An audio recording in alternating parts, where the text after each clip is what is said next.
आज जो दिल्ली भारत की राजधानी है और जिस दिल्ली का पंजाब से कथित रूप से 36 का आंकड़ा माना जाता है, वो कभी पंजाब का हिस्सा हुआ करती थी। 1857 की क्रांति के बाद अंग्रेजों ने दिल्ली को बगावत की सजा दी।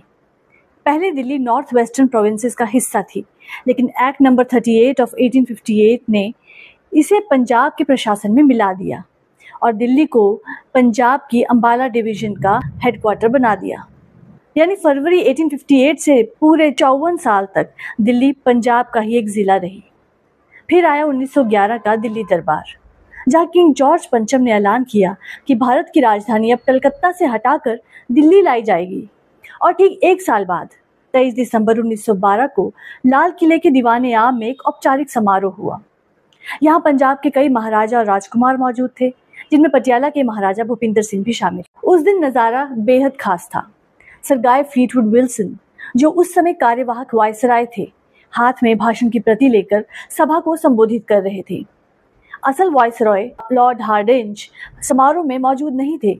वजह भी असाधारण थी, क्योंकि कुछ ही घंटे पहले चांदनी चौक में उन पर बम से हमला हुआ था। ये हमला स्वतंत्रता सेनानी रास बिहारी बोस ने किया था। लॉर्ड हार्डिंज बच तो गए, लेकिन घायल अवस्था में आराम कर रहे थे।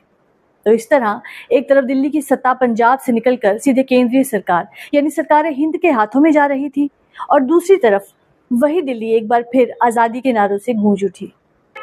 और यहीं से 1912 में दिल्ली एक अलग चीफ कमिश्नर प्रोविंस बनी, जहां अंग्रेजों ने अपनी नई राजधानी की नींव रखी। हालांकि 1912 के बाद दिल्ली को पंजाब के प्रांत से हटाकर देश की राजधानी भी बना दिया, लेकिन फिर भी उसका हाईकोर्ट 1967 तक पंजाब में ही रहा।